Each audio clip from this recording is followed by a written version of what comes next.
Alors nous sommes aujourd'hui donc jeudi, on est le 11 de Shevat et nous sommes arrivés d'Af Lam de tête de Gittin, Lam de tête. Il nous restait hier les deux dernières lignes de Lam de tête en bas. Tashema, la Gemara va poser une question contre Rav. Rav a dit Hamakdish ou Hamafkir Avdo, celui qui sanctifie ou qui abandonne son serviteur, l'esclave il est libre.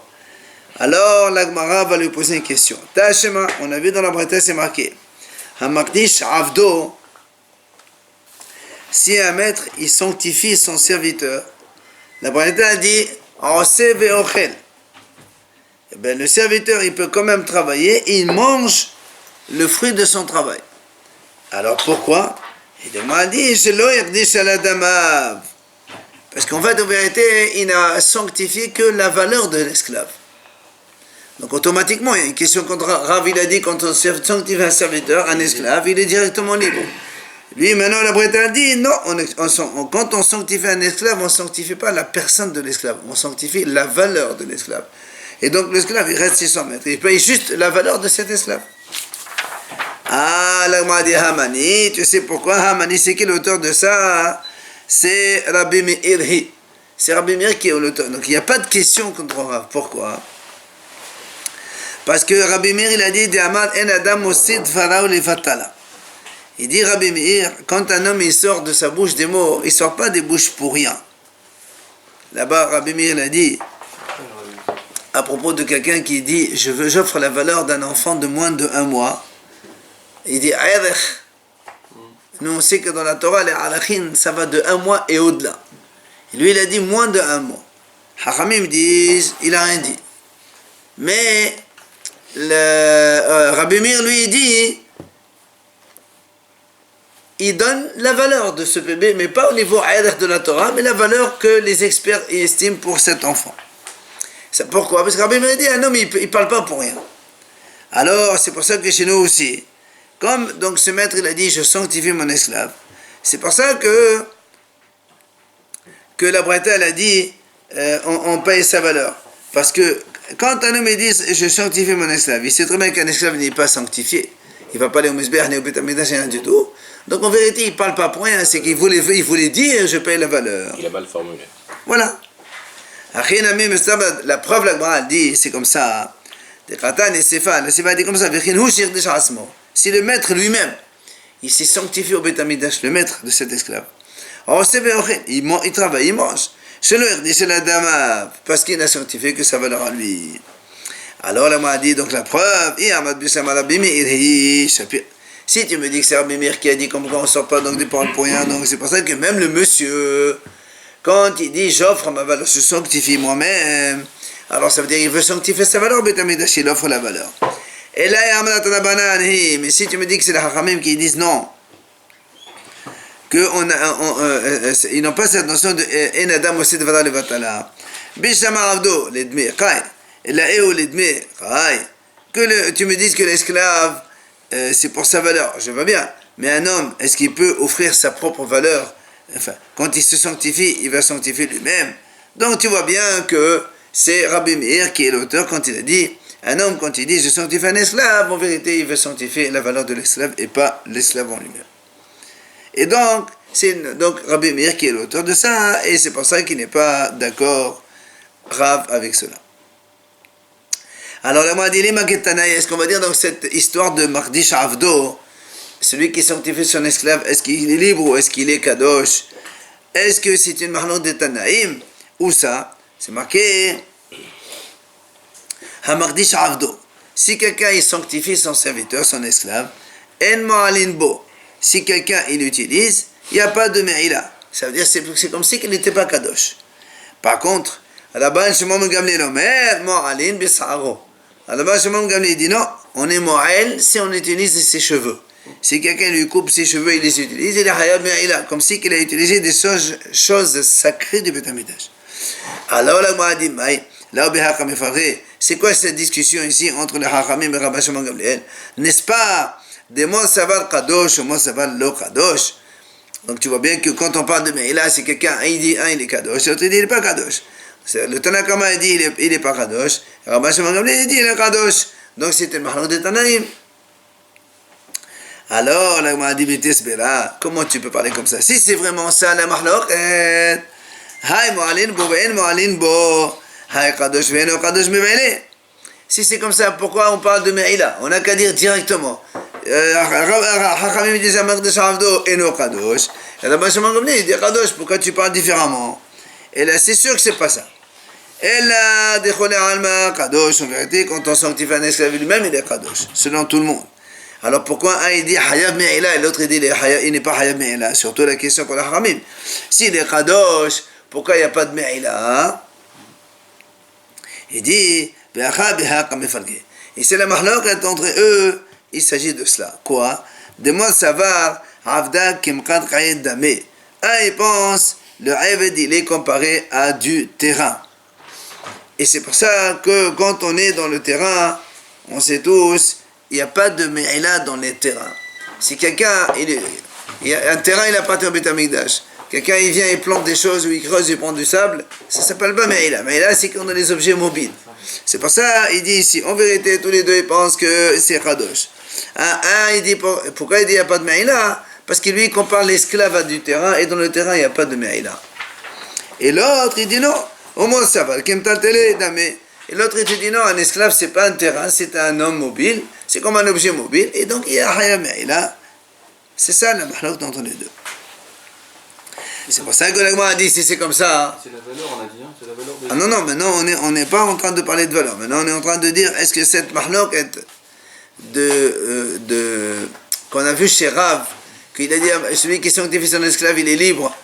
Est-ce que c'est une mahlok de Tanaïm? Et on a vu avec Rashbag et la Hachamim.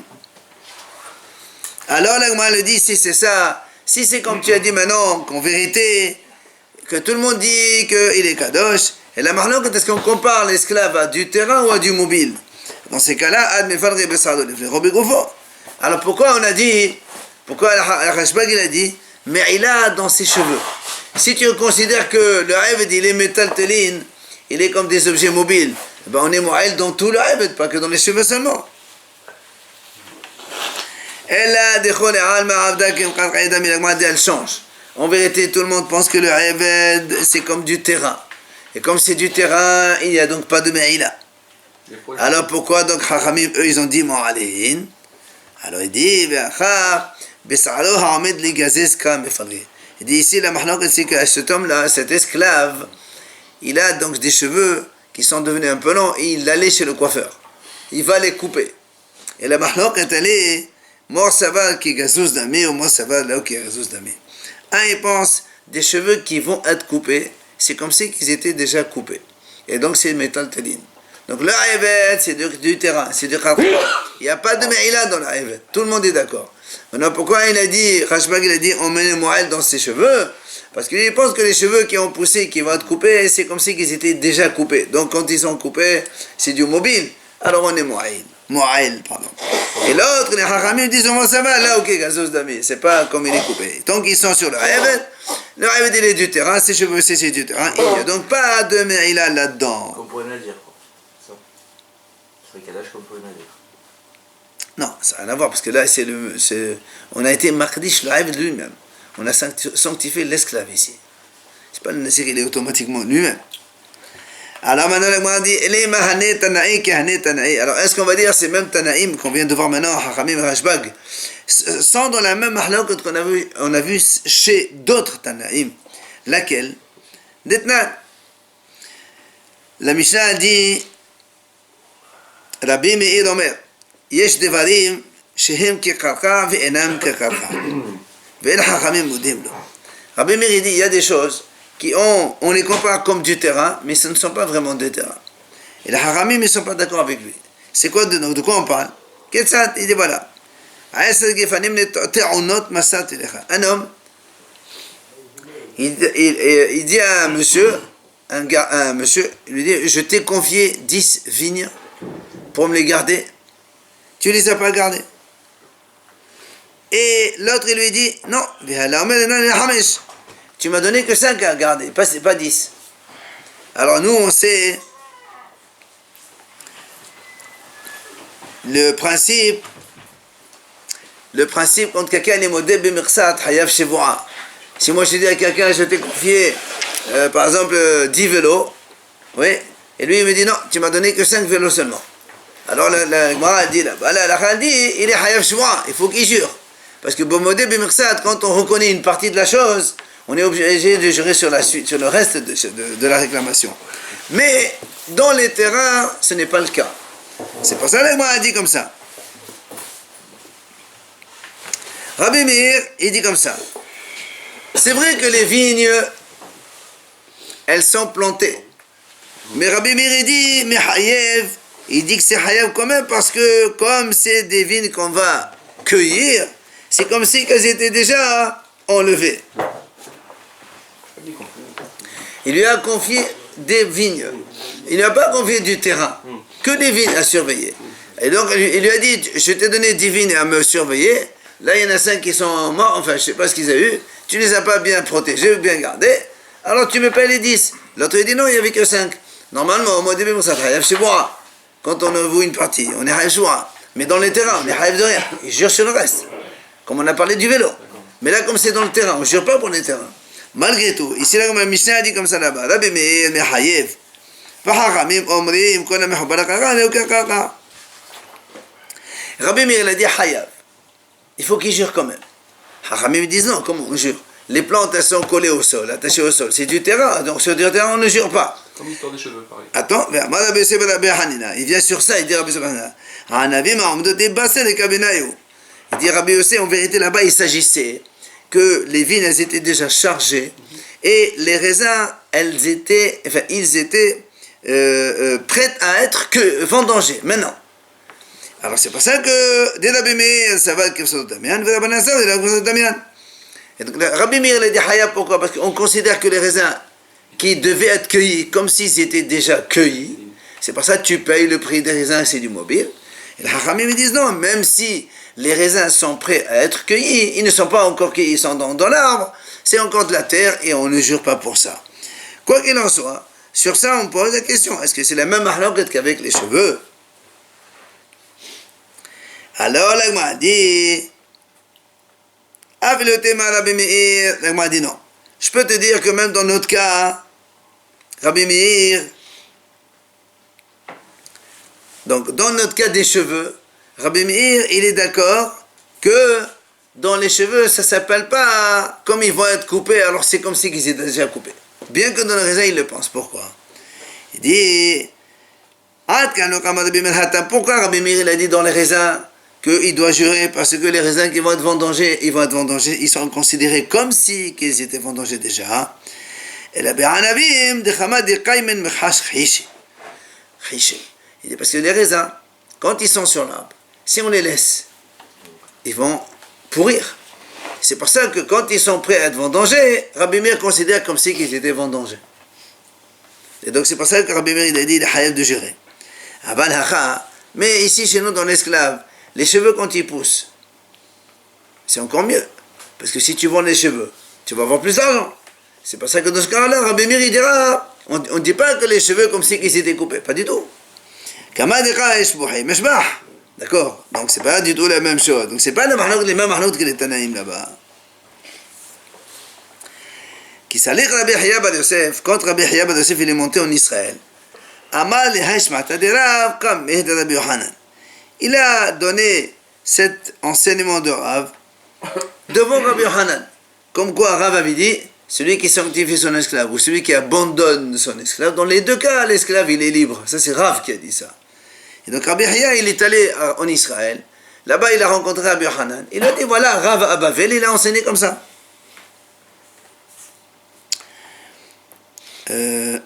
Amal Rav Hachi. Pardon. Alors, lui, Amal comme il dit Rabbi Yohanan. Donc, il a donné cet enseignement devant Rabbi Yohanan. Amal Rabbi Yohanan, il dit quoi? Amal Rav Hachi. Rav, il a dit comme ça. Alors, la Gemara s'interroge sur Rabbi Yohanan. Vehoula Amal Hachi. Quoi? Rabbi Yohanan, lui, il n'a pas dit comme ça. Alors qu'il s'interroge sur Rav, comment Rav, il a dit ça? Mais toi-même, tu as dit ça. Où ça? Où on a vu? Ici. Rabbi Yohanan. Oui, Rabbi Yohanan, c'est celui-là. Tu vois, donc Rabbi Yohanan lui-même l'a dit, celui qui abandonne son esclave, il est libre. Il faut lui donner un get shahdud. Alors comment Rabbi Yochanan il s'étonne? Hein? Rav il a dit comme ça, mais toi-même tu as dit la même chose. D'accord? Rabbi Yochanan il s'étonne que Rav il dise celui qui abandonne son esclave, il est libre. Mais toi-même tu as dit celui qui abandonne son esclave, il est libre. Qu'est-ce que tu t'étonnes? Alors il répond Amar Rav Kevati. En fait, c'est pas qu'il dit comme, c'est pas une question. Rav il a dit comme ça. Non. En fait, il était content. Est-ce que Rav il a dit comme moi? Ah, c'est très bien, Hazar. Veka de Amre, certains disent lo c'est moi Hakameh. Hakameh, il y a une autre version qui dit en vérité, ils lui ont dit, mais ils n'ont pas dit la suite. Amare velo Amar Rav Sadek Shahdour. On m'a dit. Il a rajouté quelque chose. Voilà, il a dit, c'est ça pour ça, il lui a dit, en fait, Rabbi Yochanan dit, mais il n'a pas dit la suite, comme quoi il faut aussi un acte de libération. Pourquoi? Parce que justement, Rabbi Yochanan est armé en fait, on n'a pas fini la phrase, il lui-même il a posé la question. Donc, parce que Rabbi Yochanan, en vérité, il pense comme Rav. Celui qui abandonne son esclave, l'esclave est libre. Et il doit lui donner un acte de libération. C'est pour ça que, donc, on n'a pas fini la phrase. Et maintenant, on revient sur cette idée-là, justement, Goufa, Amar Ola, Amar Rabbi Yochanan, Hamafkir Avdo, Yessé Lehirut, Vesader Get Shehrut. Donc, celui qui abandonne son esclave, l'esclave est libre, et il faut lui donner un acte de libération. Alors, sur ça, ETV Rabbi Abba Le'ola. Rabbi Abba, il objecte. Ah, Ola, il lui dit, nous, on a vu, c'est marqué, Ger Shemet, si un converti meurt et qu'il n'a pas d'enfant, rappelez-vous, on a dit que quand un converti n'a pas d'héritier, s'il meurt, tous ses biens ils sont à la propriété de celui qui les prend le premier. Puisque un guerre il n'a pas de famille par définition, puisqu'il s'est converti, alors la seule famille c'est des goïms du Saint Israël. Donc s'il n'a pas d'enfants qui sont nés après sa conversion, donc les biens ils sont abandonnés à celui qui veut. Un terrain, le premier qui le prend. Exactement. Et il n'est pas marié.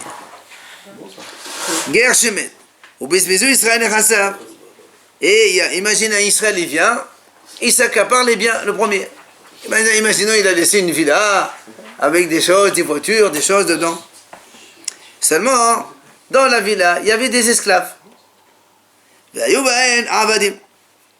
Alors, la Gemara dit Ben Gedolim Oven Ketanim Kanu Atzman Ben Echorin.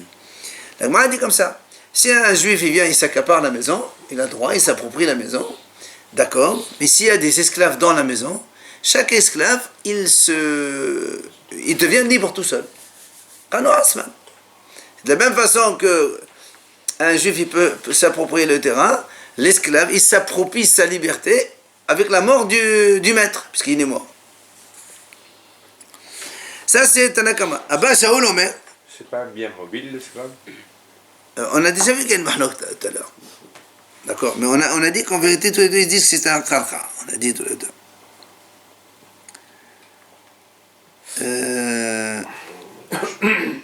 C'est ça. Alors, donc, le Gemara dit, mais il y a Abba Shaul, il dit non, pas comme ça. Gedolim Kano Atzman. Ben Echorin Ketanim. Pardon. Gedolim Kano Atzman Ben Echorin. Virgule. Il dit non. Abba Shaul il dit les esclaves grands, c'est vrai, ils s'acquièrent donc leur autonomie eux tout seuls. Mais les esclaves petits, un petit enfant n'a pas le pouvoir d'acquisition, donc ils ne peuvent pas acquérir leur liberté. Donc celui qui les prend le premier, c'est à lui. Ils sont à qui ces petits? D'où ils sont venus? C'est du converti, c'est les morts. C'est les convertis morts, il avait des esclaves. Le fait d'avoir des esclaves mineurs, comment on peut avoir des esclaves mineurs? Il a une servante, elle a fait des enfants, quel problème? D'accord, si la servante demain elle est bénéholine, on s'en envoie. Ah, pas du tout. Ah, pas du tout. Quand monsieur, un patron, il a des esclaves, hommes, femmes, enfants, il peut vendre séparément chacun. Enfant, tu prends un enfant de 12-13 ans, Sa mère et son père. mais c'est pas mon problème. Alors, la Gemara dit, donc, ça c'est Mahlok de Bashaul. Maintenant, la Gemara dit, Vichi me katav get shehdud la elu. La Gemara dit, mais attends, nous on a dit tout à l'heure, selon Oula, il a dit, Rabbi Yochanan dit, quand on abandonne un esclave, il est libre, mais il faut qu'on lui donne un acte de libération. Alors le Mohamed dit, mais attends, ici, on n'a jamais vu d'acte de libération ici. Mais là, il est mort. Qu'est-ce que ça change? Il faut un guet. Tout à l'heure, il a libéré. Enfin, il a abandonné. C'est la même chose, on parle d'abandon d'esclaves. Dans les deux cas, c'est abandonné. Toi, tu dis, il faut en plus un acte de libération. Et là, tu me dis que les grands, ils s'acquièrent tout seuls. Comment tu t'acquiers? Il n'y a pas de descendance. Qui va lui faire le guet? C'est pas mon problème.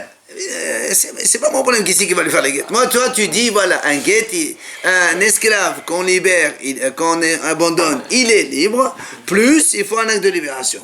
Sinon, ça sous-entend qu'il n'est pas libre. Or, ici, tu m'as dit, ça y est, et les grands, tous les deux, ils disent la même chose. Amar, alors, il lui répond, Rabbi Yohanan, ou Oula plutôt, il dit, on dirait que celui-là, il n'a jamais étudié, pour poser une question comme ça, qui est le bon, c'est pas une question, quoi. Pourquoi? Il dit comme ça. Quelle est la raison? Mais pourquoi il a dit comme ça? Amar Rahman, parce que lui, Rav Nachman, il pense que Oula, quand il a donné cet enseignement, lui, il pense que l'esclave d'un converti, c'est comme sa femme. C'est sa propriété, comme sa femme. Et alors, de la même façon qu'un guet, quand il meurt, sa femme, elle est libre sans guet. Quand il meurt, il n'y a pas besoin de guet. Pourquoi l'acte de libération alors? Justement, c'est pour ça qu'il dit, on n'a pas besoin d'acte de libération ici. Là-bas, il est mort. Comme si un homme divorce, il faut un guet. Mais s'il meurt, il n'y a pas de guet. Or ici, le converti, il est mort. C'est pour ça qu'il n'y a pas de guet. Il n'y a plus de question. Il est libre. Alors le m'a dit, le m'a dit, ah bon, c'est ça. Alors pourquoi on a parlé d'un converti? On parle d'un juif normal. Un juif normal, il a des esclaves. Il est mort. Le guet, il est libre. Il a une descendance, oui. Hein? Il a une descendance, oui. C'est ce que le m'a dit. Un juif, quand il a des esclaves goy, il se les fait hériter à ses héritiers. Le goy, il n'est pas libre. Là-bas, dans le converti, on a dit parce qu'il n'a pas d'héritier, c'est pas ça celui qui se les prend les premiers, ils sont à lui. Mais là, tu ne peux pas prendre des esclaves qui ne sont pas à toi. Alors, là, on m'a dit, très très bien. Et après, dans ces cas-là, je pose encore une autre question. Imaginons alors quelqu'un, un juif, il a abandonné son esclave. D'accord? Donc l'esclave, il est libre. Maintenant, il faut lui donner un guet, puisque d'après toi, il faut donner un guet. Seulement, avant de donner un guet, il est mort, le monsieur. Ah, il n'y a plus besoin de guet. Le fait qu'il a abandonné avant, c'est pas différent? Non, c'est la même chose. La même chose. Il a abandonné son guet, donc le guet, il est libre. Maintenant, est-ce qu'il faut guet ou pas guet? Normalement, il faut guet. Seulement, maintenant, il est mort, donc il ne doit plus donner un guet. Alors, pourquoi Mémor, il a dit celui qui a abandonné son esclave et après il est mort, il n'y a pas de possibilité de takana pour sa eved? Comme quoi? Parce que celui qui est mort, il ne peut plus donner un guet, donc il y a peu de possibilité de le libérer. Alors, mal répond, dame, Mémor Khashai. Tu as raison, il y a une question contre un Mémor. Amar Rabbi Yaakov Adedi Amar Rabbi Yoshameli Vehalacha ke Abba Shaul. Rappelez-vous, Abba Shaul, qu'est-ce qu'il a dit maintenant? Dans le cas du converti mort, les grands, ils s'acquièrent eux-mêmes, mais les petits, non. Il faut que donc d'autres grands qui les acquièrent. Et celui qui les prend le premier. Et donc il a dit là, la est comme lui. Amar li Rabbi Zera li Rabbi Yaakov. Rabbi Zera, il pose une question à Rabbi Yaakov Aridi, celui qui a donné cet enseignement. Il lui dit, dis-moi, li Rabbi Yaakov Aridi, est-ce que Befirouch Shamei Alach ou Mekelala Shamei Alach? Parce que lui, il a dit comme ça. Amar Rabbi Yaakov a dit, Amar Rabbi Yoshua ben Levi. Il a dit au nom de Rabbi Yoshua ben Levi, là, la chale comme Abba Shaul. C'est-à-dire, Rabbi Yoshua ben Levi a dit ça, et moi je dis en son nom. Alors il lui pose une question, il dit, est-ce que dis-moi, tu as entendu clairement que Rabbi Yoshua ben Levi il a dit ça, ou c'est toi qui as déduit à travers une autre situation? Alors il m'a dit, Maïk là, c'est quoi cette déduction qu'il aurait pu faire de ça? Il a dit, parce qu'il y avait une autre situation, la suivante. Rabbi Yoshua ben Levi, c'est lui qui a dit ça. Il a dit, on a posé la question à Rabbi Kadosh. Si un homme il dit, je désespère de mon esclave, j'en peux plus, je désespère de lui. Quel est le cas? Quelle est la situation? Rabbi il leur a dit comme ça. Omer Ani et le Takana, la Bishtar. Rabbi lui a dit voilà, il n'y a pas d'autre possibilité que de lui donner un shtar, get shahdud. Tu donnes un gars de chez vous. Évidemment. C'est quoi? C'est qu'il a perdu? Il s'enfuit? Non, non, non, il a dit, j'en veux plus de lui. Il a abandonné son esclave. Il a abandonné. Normalement, donc, on suit le raisonnement. Il est libre, mais il faut un guet. Il a dit Rabbi Yohanan, pourquoi Rabbi il a dit comme ça? Il dit parce que tout simplement, Gamal, la Misha, Maïcha Bishta, il dit tout simplement parce que Rabbi considère un esclave comme une femme. Quand un homme divorce d'une femme, il lui donne un guet. Un homme divorce, entre parenthèses, de son esclave, il doit lui donner un guet. Alors, le Gemara a dit, et donc à partir de là, on déduit,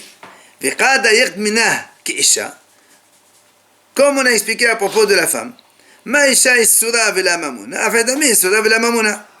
de la même façon qu'une femme, c'est un problème de issour, c'est-à-dire, une femme, quand elle est mariée avec un homme, elle ne peut pas se libérer comme ça. C'est soit il donne un guet, soit il meurt, le monsieur. Après, elle devient libre. Là aussi, la même chose pour un esclave. Un esclave aussi, c'est pareil. Issour avec la mamona. Le issour de Abd, quand il est Abd, il n'a pas le droit de se marier avec un Israël. Quand il sort libre, il faut lui donner un guet pour qu'il puisse se marier avec une fille d'Israël. Sinon, il est Abd encore. Donc, qu'est-ce qu'on voit ici? Que quand il a dit à Rabbi Shomli Malachal comme Abba Shaoul, c'est-à-dire qu'Abba Shaoul il a dit que les Gdolim, ils ont acquis leur liberté. Comment? On a dit comme une femme. C'est-à-dire, comme un monsieur, il est mort, sa femme elle est libre, lui aussi il est libre, la même chose. Alors c'est pour ça qu'il lui dit, est-ce que Rabbi Yoshua il a dit clairement que l'Alachal est comme Abba Shaoul, ou bien tu as fait une déduction à travers cette histoire-là? Alors le a dit, je ne comprends pas. Quel est ton problème? Que ce soit comme ça ou que ce soit comme ça, en quoi ça va changer? Amal, il lui dit, ça change. Pourquoi ça change? Il lui dit, parce que moi, Adraba Dokhmena le Derkissa. Moi, au contraire, j'aurais fait la déduction contraire. Laquelle? J'aurais dit, Ma Isha ben Gedola ben Ketana, Af Evedami ben Gedola ben Katan. N'oublions pas, Abba Shaoul lui a dit, les grands, ils s'acquièrent leur autonomie tout seuls, les petits, c'est lui qui les prend, il les prend. Il a dit, mais dans ces cas-là, si tu fais la comparaison avec une femme grande ou petite, quand on lui donne un guet, on lui donne un guet. Alors dans ces cas-là, c'est le contraire de ce qu'il a dit à Abba Shaoul. Il fallait dire que les grands comme les petits, chacun, il s'acquiert sa liberté. D'accord? Donc c'est pour ça qu'il lui dit, est-ce que tu as eu par déduction, ou est-ce que tu as été clairement, on t'a informé clairement, Rabbi Yoshua ben Levi? Il lui a répondu, Amale, Beferush Ali. Non, j'ai entendu clairement de Rabbi Yoshua ben Levi qui a dit ça. Parce qu'à travers la déduction, on peut objecter. C'est pas qu'il a dit non, moi j'ai entendu Rabbi Yoshua ben Levi, il a dit là, Khalé comme Abba Shaoul, point. C'est pas à travers cette déduction-là. Comme la grande, comme la petite. Eh ben. La petite, elle prend pas de guette. Comment elle prend pas un guet? Un homme, il peut donner un guet à une fille, bien sûr. Petite, c'est-à-dire moins de 12 ans et demi. Eh ben, il donne à son père qui a un problème. Elle est divorçable, la fille. Elle dit, Bodé. Donc, ça, c'est Rabbi Yaakov Badedi. Pourquoi il a pas répondu tout début comme ça? Hein? Il a laissé tout faire après pour les répondre que j'ai écouté clairement. Au début, il lui dit, Il attendait qu'il ait bien à travers, compris. non, il lui dit, quelle déduction tu fais? Il a dit, voilà, de cette déduction, j'apprends ça. Il lui dit, mais si c'est ça, hein, moi je peux D'accord. t'objecter. Alors, c'est pour ça qu'il était obligé de dire, non, moi il me l'a dit clairement. Tout le malheur, après pour lui dire non, en fait j'ai entendu directement. Ouais. Bon. Ça, c'est Rabbi Yaakov Badedi. Maintenant, on a une autre version, donc, complètement différente de celle-là.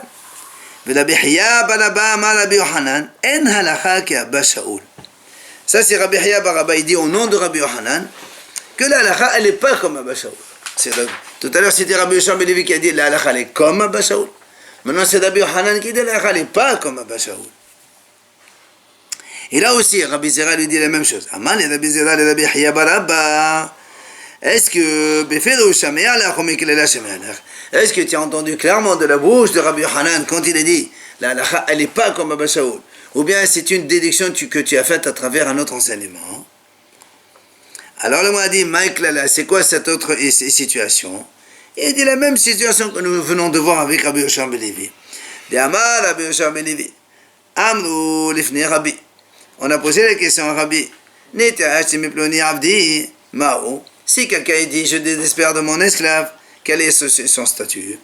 Amalahim, il leur a répondu, Omerani, En lo takana la bishtar. La même chose que Rabbi il a répondu tout à l'heure, donc c'est la même situation. Il ne peut être libre qu'avec un guet. Il faut un acte de libération. Tout le monde est d'accord avec ça? La question elle a été posée à Rabbi. Et Amar Rabbi Hanan, c'est là où Rabbi Hanan il vient et dit pourquoi Rabbi a dit ça? La même chose, parce qu'il a fait comparaison avec la femme. Elle est comme une femme. Comme une femme, il faut un guet pour la libérer. L'esclave aussi fait un guet. Alors on m'a dit, donc nous on est obligé de faire la déduction suivante. Comme tu as comparé le Eved avec la femme,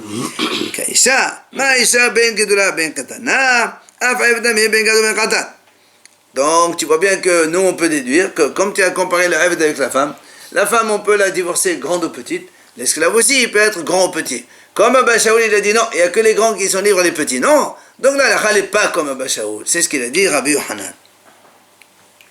Alors nous on dit il m'a dit bon très bien, voilà donc on a déduit à partir d'une situation, quel est ton problème?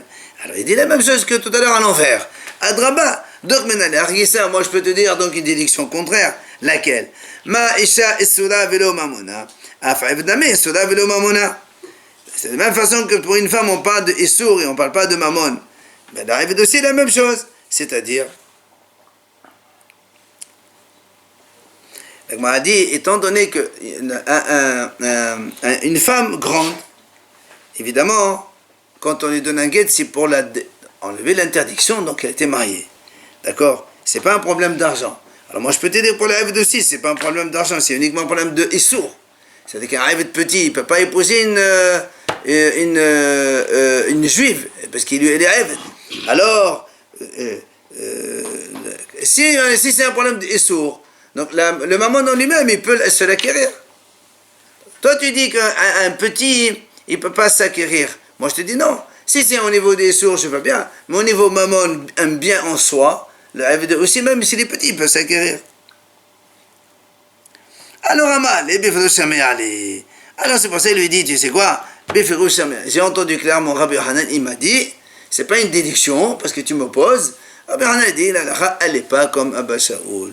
On a vu donc deux versions totalement contraires. Maintenant, on revient sur ce qu'il a dit quand on a posé la question à Rabbi. Un monsieur il dit, je désespère de mon esclave, qu'est-ce qu'on fait? Rabbi, donc il a dit, il n'y a pas d'autres possibilités, il faut lui donner un shtar, comme ça il est libre.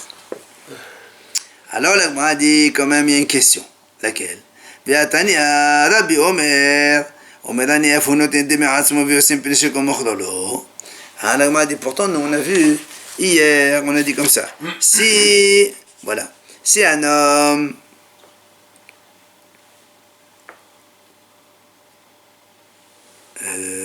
ici, un homme il a offert ses biens au Beth Amikdash, et dans ces biens-là, il y avait des esclaves. Rabbi il a dit comme ça. Rabbi il a dit d'abord, les Gizbarim, ils ne peuvent pas les sortir libres. La seule solution, on a dit hier, comment ils font? Ils vendent ces esclaves à d'autres messieurs, et les messieurs, s'ils veulent, ils les libèrent. Et Rabbi, il a dit, même l'esclave lui-même, il peut se libérer. Il s'achète, il paye son prix au Gizbar, au Beth Amikdash, et il se libère. D'accord? Alors, le mot a dit, comment tu dis ici? Lorsqu'un homme, il dit j'en ai marre je désespère de mon esclave, Rabbi il dit il n'y a pas d'autre solution que de donner un shtar. Et pourtant Rabbi lui-même il a dit là-bas que l'esclave il peut s'acheter lui-même. Et sans shtar. C'est la même chose. Mardish c'est comme Mafkir. On parle des mêmes choses. Dans les deux cas, un juif on ne peut pas. Hein? Il y a eu. Il peut emprunter de l'argent. Oui, mais on ne parle pas de ça ici. Hein? Il peut emprunter de l'argent pour se racheter. Justement, on a dit hier que quelqu'un il peut lui offrir de l'argent dans l'intention que son maître n'a aucune emprise, parce que tout ce que l'esclave a appartient à son maître. Mais on peut mettre une condition je donne de l'argent à tel monsieur à condition que le maître n'a rien dedans. Et donc le monsieur il peut se racheter selon Rabbi. Mais là le problème c'est que Rabbi il dit non, ça marche pas comme ça, il faut un shtar. Alors il faut un shtar ou il faut pas un shtar? Contradiction de Rabbi contre Rabbi. On avait parlé de valeur pour le Beth Amikdash. Non alors? Donc c'est pas pareil. Donc il peut se libérer, mais il peut donner sa valeur. C'est deux choses différentes. Mais se libérer en donnant sa valeur, c'est pas suffisant selon Rabbi, parce qu'il faut le faire un guet. Pour le Beth Amikdash, C'est pas rien, je m'en Ils fiche. veulent pas l'esclave, ils veulent la valeur. Qu'importe qui est le maître. Rabbi il dit quand un esclave est libre, il faut un guet. Un esclave ne se libère pas avec de l'argent. Quand il est vendu au Beth Amikdash. C'est pareil. C'est Beth Amikdash ou un juif XY, c'est la même chose que ça change. S'il est offert au Beth Amikdash, le Beth Amikdash, donc il le revend, il le vend lui. Et c'est ce qu'on a dit. D'accord, mais quand il y a quand même. Quand on le revend, il est libre. Le Beth Amikdash, c'est pas une personne. Ça m'est égal. C'est Ça m'est égal. Nous on a dit le Beth Amikdash, il le vend à un juif. Et le juif, s'il veut, il le libère. Pas du tout. Il faut lui donner un guet. Selon Rabbi. C'est le Beth Amikdash qui doit lui donner un guet. Non, c'est le celui qui l'achète. D'accord, quand il est au Beth Amikdash après. Il n'est pas Beth Amikdash. On le vend. Nous on a dit, qu'est-ce qu'on fait? Le Beth Amikdash, il le vend à quelqu'un. Hein.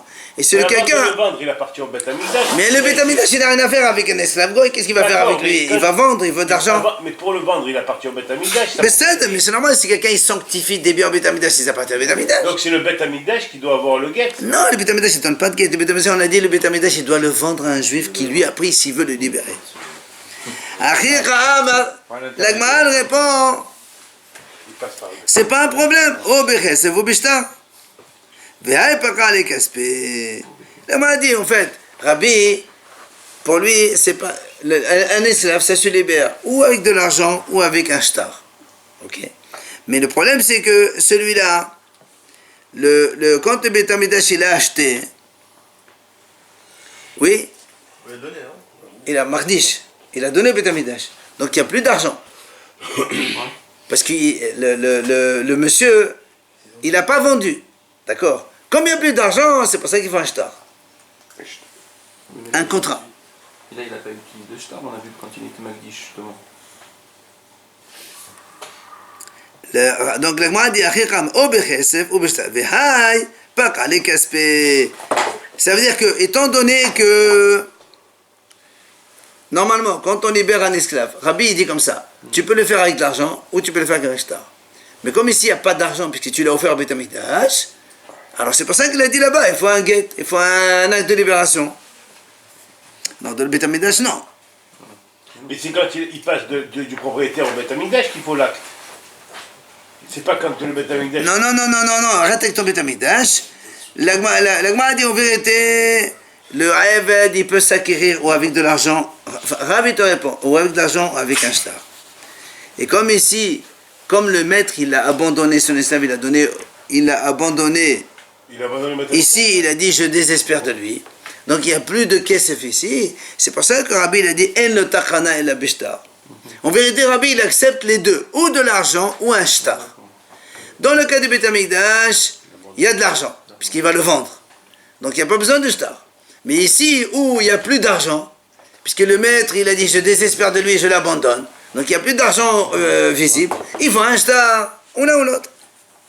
Et quand il dit les deux, tout à l'heure il a comparé avec la femme. Tout à l'heure il a comparé avec la femme. Oui. On a pris pour le shtar. Oui, Maintenant il dit avec kesef et avec shtar. la femme aussi c'est pareil. Ouais, la femme avec le kesef, par rapport avec le On n'achète pas une femme avec kesef. Comment on a fait un non, mais mercredi chicha? pour le donner, je veux dire, d'accord, mais pour la divorcer. Eh c'est ben, pas une On question ne parle pas d'argent. de divorce ici. Tout à l'heure oui, parce qu'on a dit pour divorcer c'est le shtar. Mais Rabbi, lui Rabbi, il ne parle pas de cette histoire de tout à l'heure. Ou la pourquoi m'a dit pourquoi il nous dit ça? C'est pour nous exclure. Rav, quand il nous dit ça, c'est pour exclure ce qu'on a vu par ailleurs. Quoi? Il y a un Tana, des Tana, Rabbi Shimon Omer, Rabbi Akiva, il dit comme ça. C'est-à-dire, est-ce que quand on renvoie une femme, oui, est-ce qu'avec de l'argent on peut la renvoyer de la même façon qu'avec un shtar, c'est-à-dire avec un guet on peut la renvoyer? On parle d'un homme qui a une esclave, une femme esclave. Est-ce qu'il peut la renvoyer avec de l'argent de la même façon qu'il peut la renvoyer avec un guet? Elle parle de ce qu'on appelle shifha harufa. Un homme, il a une servante. Quand un homme, il a une femme, si cette femme elle est mariée, si un autre il va avec elle, il a haimita. Mais s'il a une servante, la Torah dit, un homme il va avec cette servante, il n'y a pas Hayab Mita. Parce que c'est une servante goy. Mais il y a marqué Korban Hacham, Hacham Shifha Haroufa, tout ça. Alors on a dit là-bas,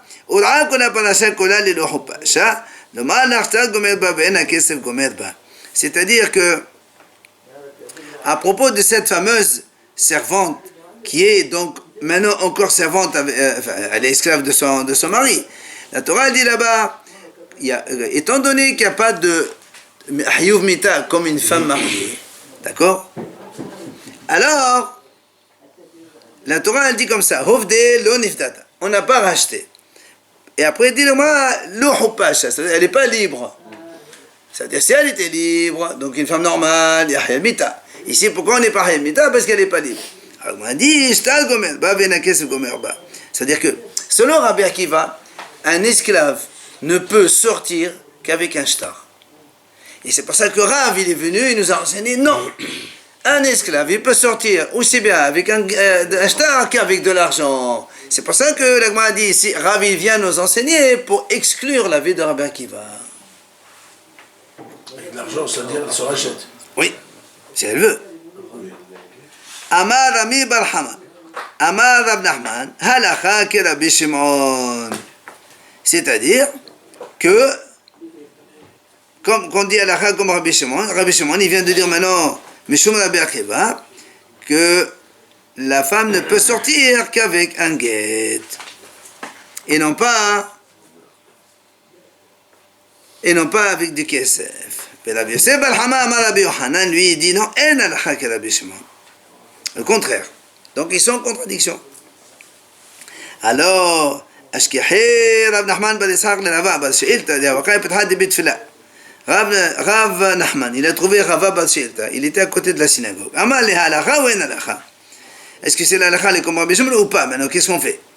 Amal le ani omer en halacha. Moi, j'ai dit que l'halacha n'est pas comme Rabbi Shimon. Par contre, Rabbanan de Atum Mimchouza Amri Amar Rabbi Zera Mishmet Rav Nachman halacha. Mais eux, ils ont dit, oui, c'est la halakha comme Rabbi Shimon. Comme quoi, comme il a dit Rabbi Akiva, la femme ne peut sortir qu'avec un shtar.